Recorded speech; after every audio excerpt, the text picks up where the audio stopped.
નમસ્તે વિદ્યાર્થી મિત્રો, હોમ ટ્યુશન ક્લાસીસના ઓનલાઈન લેક્ચરમાં આપનું હાર્દિક સ્વાગત છે। આજે આપણે જનરલ નોલેજમાં મહત્વના 50 પ્રશ્નોનો ભાગ નંબર 2 વિશે વાત કરીશું। તો જોઈએ આજનો પહેલો પ્રશ્ન કેવો છે। તો ગુજરાતમાં સૌથી છેલ્લે સૂર્યાસ્ત એટલે સૂર્ય આથમે છે ક્યાં? તો કચ્છ જિલ્લામાં। કયા જિલ્લામાં? જવાબ શું આવશે? કચ્છ। ઓપ્શનમાં શું છે? કચ્છ, સુરત, દાહોદ, ગાંધીનગર। તો ઓપ્શનમાં જવાબ શું હોય? કચ્છમાં સૌથી છેલ્લે આથમે છે। તો બીજો પ્રશ્ન આવ્યો કે ગુજરાતમાં સૌપ્રથમ સૂર્ય ઉગે સૂર્યોદય ક્યાં થાય છે? તો આપણે ગુજરાતમાં ભાઈ ઉત્તર, દક્ષિણ, પૂર્વ અને પશ્ચિમ। તો પૂર્વ બાજુ છેલ્લો જિલ્લો છે દાહોદ। કયો જિલ્લો છે? દાહોદ। તો અમદાવાદ ઓપ્શનમાં છે, વડોદરા છે, દાહોદ છે અને સુરત છે। તો જવાબમાં આવે દાહોદ। સૌપ્રથમ સૂર્ય ઉગે ક્યાં? દાહોદમાં। કઈ જગ્યાની વાત છે? ગુજરાતની। અને સૂર્ય આથમે ક્યાં? કચ્છમાં। આખા ભારતમાં સૌપ્રથમ સૂર્યોદય ક્યાં થાય? અરુણાચલ પ્રદેશમાં। પણ આથમવાનું સૂર્યાસ્ત તો ભારત કે ગુજરાત કે કચ્છ જિલ્લામાં જ આથમે છે। ત્રીજો પ્રશ્ન ભારતની સૌથી જૂની પર્વતમાળા કઈ? તો ભારતની પર્વતમાળાના 4 ભાગ છે ઉત્તરથી દક્ષિણમાં। અવિશાસ। પહેલા અરવલ્લી પર્વતમાળા, વિંધ્યાચલ પર્વતમાળા, સાતપુડા પર્વતમાળા, સહ્યાદ્રી પર્વતમાળા। એમાં પૂછ્યું છે શું સૌથી જૂની? તો ઓપ્શનમાં આપ્યું છે સાતપુડા, વિંધ્યાચલ, અરવલ્લી અને હિમાલય। તો સૌથી જૂની જે પર્વતમાળા છે ને એ પર્વતમાળા છે અરવલ્લીની પર્વતમાળા। કઈ છે ભાઈ? અરવલ્લીની પર્વતમાળા। ચોથો પ્રશ્ન આયા, ભારતના બંધારણમાં મૂળભૂત હકો કેટલા છે? તો ભારતના બંધારણમાં મૂળભૂત હકો તો ઓપ્શન આપ્યું છે 5, 4, 6 અને 2। તો ટોટલ કેટલા હકો છે? 6 મૂળભૂત હકો આપવામાં આવ્યા છે। હરવા ફરવાની સ્વતંત્રતા, વાણીની સ્વતંત્રતા, શૈક્ષણિક અને સાંસ્કૃતિક હકોની સ્વતંત્રતા, કોઈ પણ ધર્મ પાળવો હોય તો એની સ્વતંત્રતા, તમારે કોઈ જગ્યાએ સ્થાયી થવું છે, ત્યાં રહેવું છે, ધંધો રોજગાર કરવો છે એની સ્વતંત્રતા, અને બંધારણીય ઇલાજાનો હક। અને આ બંધારણીય ઇલાજાના હકને ડૉક્ટર બાબા સાહેબ આંબેડકરે બંધારણના આત્મા તરીકે એનો ઉપયોગ કરેલો છે। એના પછી પાંચમો પ્રશ્ન, ભારતમાં સૌથી વધુ ચંદનના વૃક્ષો, આખા ભારતમાં સૌથી વધુ ચંદનના વૃક્ષો પુષ્પા આવ્યો હતો ને એની વાત છે। તો ક્યાં જોવા મળે છે? તો ઓપ્શન છે ગુજરાત, મહારાષ્ટ્ર, કર્ણાટક, કેરળ। તો ક્યાં જોવા મળે છે? આપણને કેરળમાં જોવા મળે છે। એના પછી છઠ્ઠો પ્રશ્ન, વિશ્વમાં સૌથી મોટો કોઈ મહાસાગર હોય તો એ મહાસાગર કયો? કુલ 5 મહાસાગરો છે, આપણે એને શોર્ટ યુટ્યુબમાં મૂકેલો છે। તો પહેલો ઓપ્શન છે હિંદ મહાસાગર, બીજો ઓપ્શન છે પેસિફિક મહાસાગર, ત્રીજો ઓપ્શન છે પ્રશાંત મહાસાગર। તો આનો જવાબ આપણને મળે છે પ્રશાંત મહાસાગર। તો 1 થી 6 પ્રશ્ન પૂરા થયા। હવે આપણે આગળ 7મા પ્રશ્ન વિશે વાત કરશું। તો વિદ્યાર્થી મિત્રો આમાં લખ્યું છે કે વિશ્વમાં સૌથી મોટો દેશ કયો? તો કુલ 194 દેશો છે। અત્યારે હાલ 215 આસપાસ વધેલા છે, પણ જે નોંધાયેલા હોય એવા 194 છે। એમાં સૌથી મોટો કોઈ દેશ હોય તો અમેરિકા, ભારત અને રશિયા। તો સૌથી મોટો દેશ કયો છે? રશિયા છે। કયો છે ભાઈ? રશિયા। એ જ રીતે 8મો પ્રશ્ન આવ્યો કે વિશ્વમાં સૌથી મોટો ખંડ કયો છે? કુલ ખંડો કેટલા? 7। તો એને પણ આપણે શોર્ટ યુટ્યુબમાં મૂકેલો છે, તમારે જોવાનો। તો આફ્રિકા ખંડ છે, અમેરિકા છે અને એશિયા છે। તો સૌથી મોટો કોઈ ખંડ હોય તો એ ખંડ આપણો કયો ખંડ છે? એશિયા એ સૌથી મોટો ખંડ છે। એ જ રીતે તમને ખબર પડી કે મોટો ખંડ કયો? તો એશિયા। તો એવો જ પ્રશ્ન બીજો આવ્યો કે વિશ્વનો સૌથી નાનો ખંડ કયો છે? ઓપ્શન આપ્યો છે એશિયા, ઓસ્ટ્રેલિયા, એન્ટાર્કટિકા। તો સૌથી કોઈ નાનો ખંડ હોય તો એ ખંડ કયો છે? ઓસ્ટ્રેલિયા છે। એના પછી વિશ્વમાં સૌથી મોટો દેશ રશિયા જોયું, તો વિશ્વનો સૌથી નાનો દેશ કયો છે? ને મજાનો પ્રશ્ન। તો કે ક્યુબા, વેટિકન સિટી, નોર્વે। તો સૌથી નાનો કોઈ દેશ હોય તો વેટિકન સિટી છે। જુઓ, વિશ્વનો સૌથી મોટો ખંડ જોયો, સૌથી નાનો ખંડ જોયો, વિશ્વનો સૌથી મોટો દેશ જોયો, વિશ્વનો સૌથી નાનો દેશ જોયો। એના પછી ગુજરાતમાં પ્રથમ કોઈ મહિલા મંત્રી બન્યા હોય, મુખ્યમંત્રી ખાલી મંત્રી છે, આરોગ્ય મંત્રી, ગૃહમંત્રી એની વાત છે। તો મંત્રી બન્યા હોય એવા મહિલા કોણ હતા? તો કે સરોજિની નાયડુ, ઇન્દુમતીબેન શેઠ કે આનંદીબેન પટેલ। તો ઓપ્શનમાં જવાબ આવે છે ઇન્દુમતીબેન શેઠ। એના પછી નેક્સ્ટ પ્રશ્ન, સાપુતારા એ કઈ પર્વતમાળાનો ભાગ છે? મેં તમને કીધું કે ભારતમાં કુલ 4 પર્વતમાળા છે, એમાં સાપુતારા કઈ પર્વતમાળાનો ભાગ છે?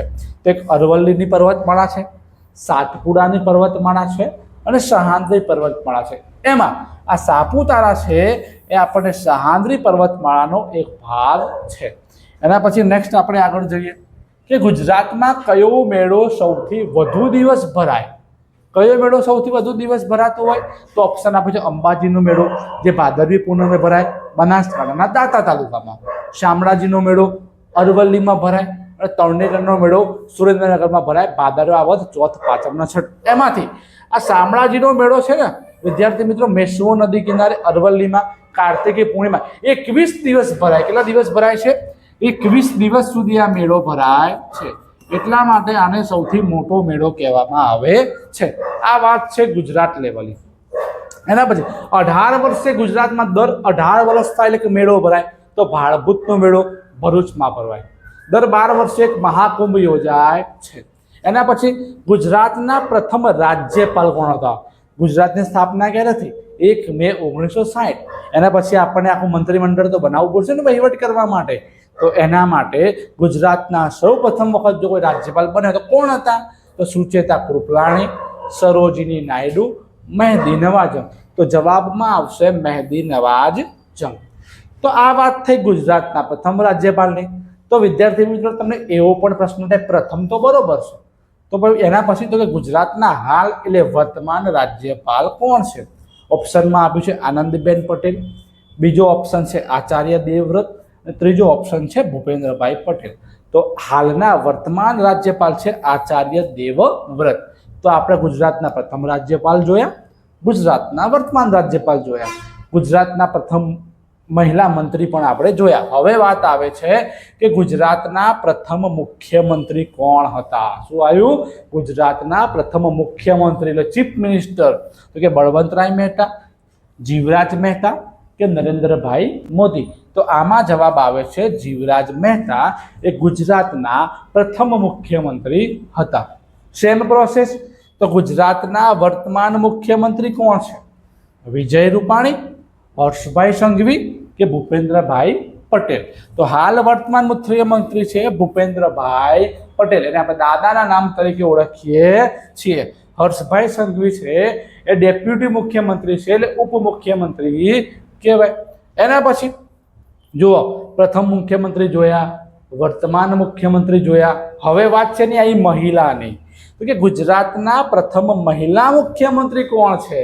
તો ઓપ્શન છે ઇન્દુમતીબેન શેઠ, વિજયાલક્ષ્મી પંડિત, આનંદીબેન પટેલ. તો ઇન્દુમતીબેન શેઠ તો મંત્રી હતા, તો આનંદીબેન પટેલ એ ગુજરાતના પ્રથમ મુખ્યમંત્રી થયા. કે વિજયાલક્ષ્મી પંડિત અને બીજા છે સરોજિની નાયડુ. તો આ બે જ એવી મહિલાઓ હતી જે ભારતના બંધારણ સભામાં 389 સભ્યો હતા ને એમાંથી ખાલી 2 મહિલાઓને બંધારણ સભામાં રચનામાં સામેલ કરવામાં આવ્યા હતા.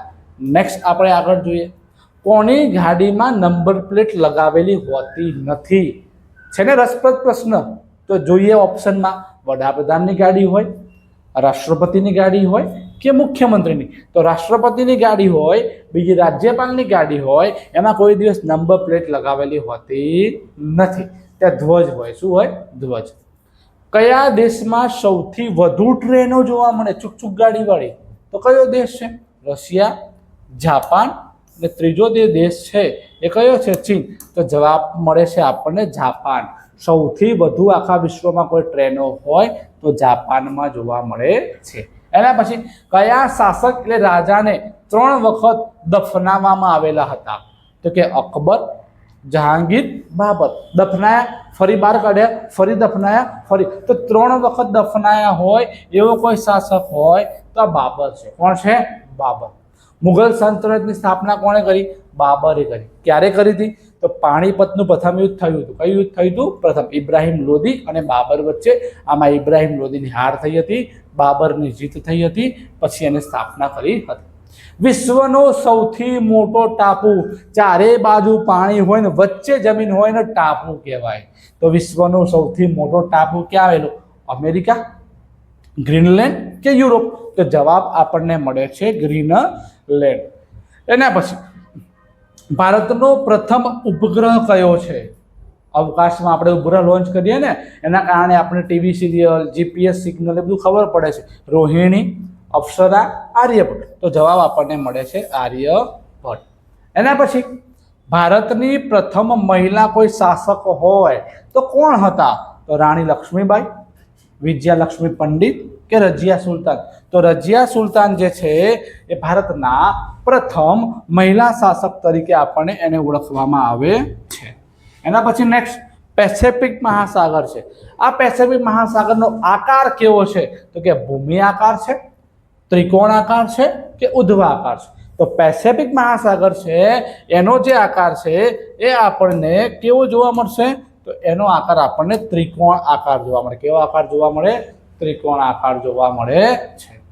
હિમાલય વાત આવી તો કે હિમાલયનો આકાર કેવો છે? તો કે ભૂમિ આકાર, ત્રિકોણ આકાર કે ઉધ્વ? તો હિમાલયનો જે આકાર છે એ આપણને કેવો આકાર જોવા મળે છે? તો કે એ આપણને ભૂમિ આકાર જોવા મળે છે. એના પછી નેક્સ્ટ પ્રશ્ન, મોહમ્મદ બેગડાએ પોતાની રાજધાની કોને બનાવી હતી? તો કે અમદાવાદ, પાટણ, ચાંપાનેર. તો કે ચાંપાનેરને પોતાની રાજધાની બનાવી હતી. ત્યાં નામ આપ્યું હતું મુહમ્મદાબાદ. શું નામ આપ્યું હતું? મુહમ્મદાબાદ. અને ત્યાં આપણા પાવાગઢમાં શ્રી મહાકાળી માતા બિરાજમાન છે. હા, પંચમહાલ જિલ્લાના હાલોલ તાલુકામાં. અને 2004માં ચાંપાનેરને વર્લ્ડ હેરિટેજ સાઇટમાં સ્થાન પણ આપવામાં આવેલું છે. ભગવાન શ્રી કૃષ્ણના શાસનમાં ગુજરાતની રાજધાની કઈ હતી? તો કે અમદાવાદ હતી, સોમનાથ હતી, દ્વારકા. તો કઈ હતી? તો દ્વારિકાના રાજા આપણે ગીત કહીએ છીએ ને, તો દ્વારકા એની રાજધાની હતી.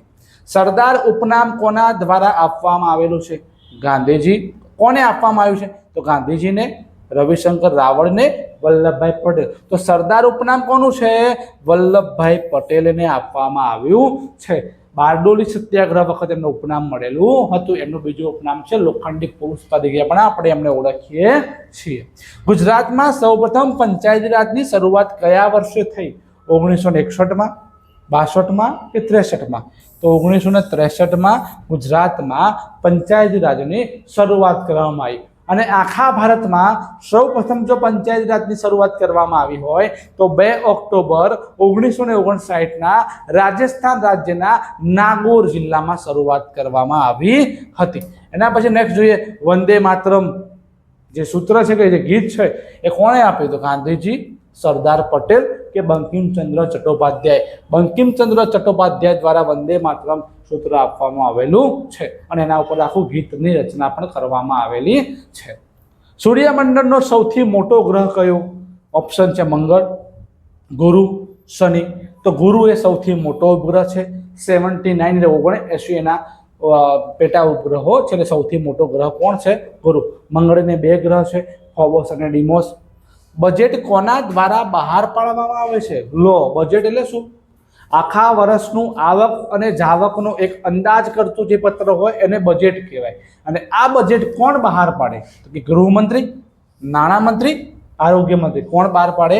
નાણામંત્રી દ્વારા બજેટ બહાર પાડવામાં આવે છે. રસપ્રદ પ્રશ્ન, નાણાકીય ખરડો કયા ગૃહમાં રજૂ કરવામાં આવે છે? લોકસભા, રાજ્યસભા, વિધાનસભા? તો ઓપ્શનમાં જવાબ મળે છે લોકસભા. નાણાકીય ખરડો હંમેશા લોકસભામાં જ પસાર કરવામાં આવે. રાજ્યસભામાં કોઈ દિવસ પસાર કરવામાં આવતો નથી. પણ ઔપચારિક રીતે રાજ્યસભામાં મોકલવામાં આવે છે. રાજ્યસભા 14 દિવસ ચર્ચા વિચારણા કરશે. એને યોગ્ય નહીં લાગે તો પણ 14 દિવસમાં પાછો આવે કે ના આવે તો લોકસભા એને પસાર કરી દે છે. એમાં કોઈની મંજૂરી લેવા જવું પડતું નથી. નાણાકીય ખરડામાં રાષ્ટ્રપતિ સહી કરવા માટે બંધાયેલા છે. એના પછી વડાપ્રધાનના જે ઘર છે, જે આવાસ છે, નવું નામ શું આપવામાં આવ્યું? તો કે અક્ષર તીર્થ, માંગલ્ય તીર્થ, સેવા તીર્થ. તો વડાપ્રધાનનું જે ઘર છે એનું નામ પડ્યું છે સેવા તીર્થ. હાલમાં ચર્ચામાં છે. દેશની સર્વોચ્ચ અદાલત કયા શહેરમાં આવેલી છે? તો દેશની સર્વોચ્ચ અદાલત મુંબઈમાં, ગુજરાતમાં કે દિલ્હીમાં? તો દિલ્હીમાં આવેલી છે. તો તમને પ્રશ્ન થાય કે ગુજરાતની સર્વોચ્ચ એટલે હાઈકોર્ટ કે વડી અદાલત ક્યાં છે? અમદાવાદના સોલા વિસ્તારમાં. નેક્સ્ટ, ગાંધીજીને મહાત્મા ઉપનામ કોના દ્વારા આપવામાં આવ્યું? જવાહરલાલ નહેરુ, સુભાષચંદ્ર બોઝ કે રવિન્દ્રનાથ ટાગોર? જવાબ મળે રવિન્દ્રનાથ ટાગોર દ્વારા. નેક્સ્ટ, અંતરિક્ષમાં જનાર પ્રથમ ભારતની મહિલા કોણ હતી? તો સુનિતા વિલિયમ્સ, કલ્પના ચાવલા, અસીમા ચેટર્જી. જવાબ મળે છે કલ્પના ચાવલા. એના પછી હોકીના જાદુગર તરીકે કોને ઓળખવામાં આવે છે?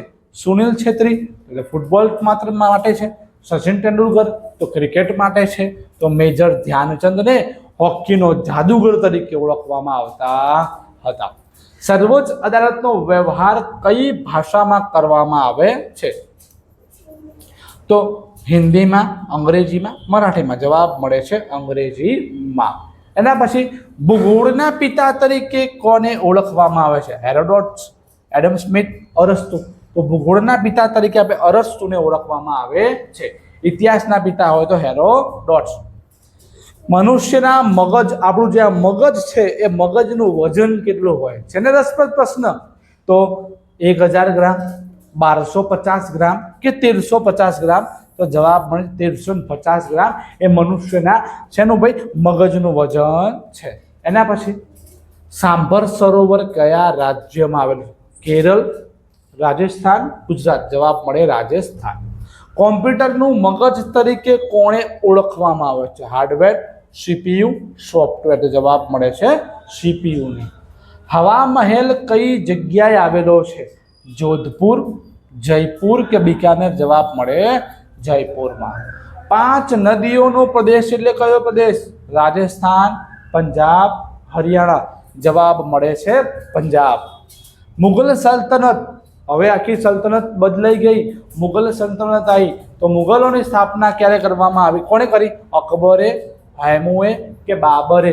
જવાબ મળે બાબરે. મૈસૂરના વાઘ તરીકે કોણે ઓળખવામાં આવે છે? હૈદર અલીને, ટીપુ સુલતાન, પુલકેશી બીજો. ટીપુ સુલતાનને મૈસૂરના વાઘ તરીકે ઓળખવામાં આવે છે. હૈદર અલી ટીપુ સુલતાનના પિતા હતા અને પુલકેશી બીજો એ દક્ષિણ ભારતનો મહાન શાસક હતો. તો પ્રશ્ન થાય, ઉત્તર ભારતનો મહાન શાસક કોણ? હર્ષવર્ધન. ધોરણ 7નો પહેલો પાઠ. નેક્સ્ટ, ગુપ્ત વંશની સ્થાપના કોણે કરી? તો ચંદ્રગુપ્ત, શ્રીગુપ્ત, બિંદુસાર. જવાબ મળે શ્રીગુપ્તે. અને આજનો છેલ્લો પ્રશ્ન, કે ખલજી વંશની સ્થાપના કોણે કરી હતી? અલાઉદ્દીન ખલજી, જલાલુદ્દીન ખલજી, મોહમ્મદ ખલજી. જવાબ મળે જલાલુદ્દીન ખલજી. તો વિદ્યાર્થી મિત્રો, આ જનરલ નોલેજના 50 પ્રશ્નો હતા જે ધોરણ 6 થી 9માં પણ પૂછાતા હોય છે અને કોમ્પિટિટિવ એક્ઝામમાં પણ પૂછાતા હોય છે. તો જો આ વિડીયો આવા વિડીયો આપણે જોવા હોય અવનવા, તો અમારી ચેનલને લાઈક કરો, આ વિડીયોને આપણા બીજા મિત્રોને શેર કરો અને ચેનલને સબસ્ક્રાઈબ કરવાનું ભૂલતા નહીં.